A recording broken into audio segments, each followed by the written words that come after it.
other end of the rope was around the mammoth's huge neck.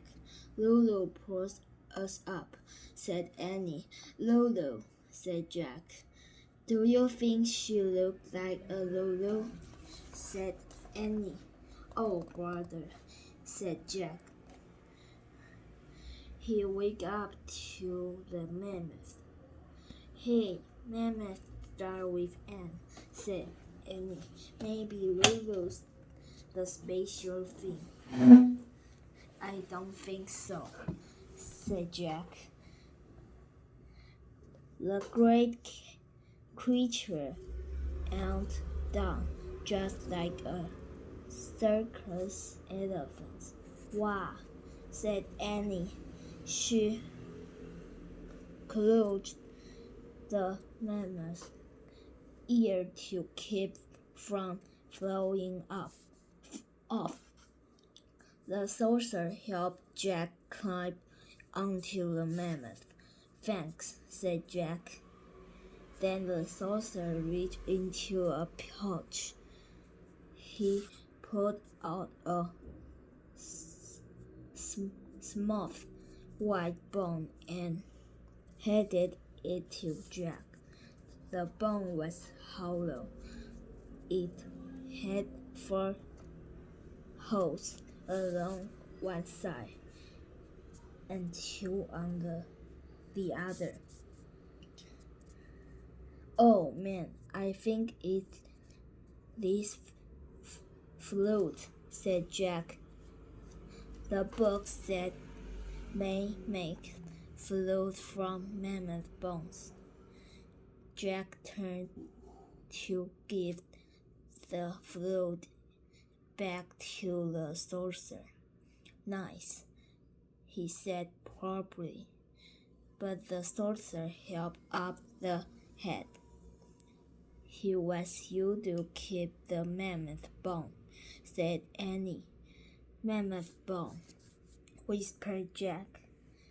"Hey, maybe this is a third thing." Jack looked at the saucer. "Do you know Morgan?" he asked. The saucer did not answer, but his eyes squeaked with kindness. He turned away from Jack and untied the mammoth rope. Then he whispered in the ear of the giant woolly creature. Then the mammoth stood up. Jack gripped Annie's coat to keep from flowing off. He flipped wings above the ground.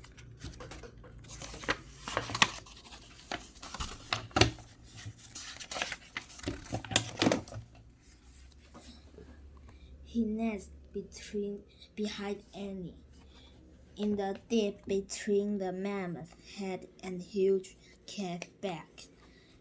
The mammoth took slow, pulling steps across the snow, then kept up steep. "Where are we going?" said Jack as they bumped up and down. "To the treehouse," said Annie. "How does he know there it is?" said Annie. "She just knows," said Annie. Jack looked back. The saucer was standing in the snow, watching them.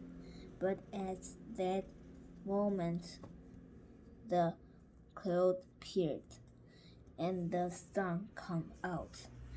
Jack was beaten by sunlight on the snow. He squeaked to see, but the saucer had vanished.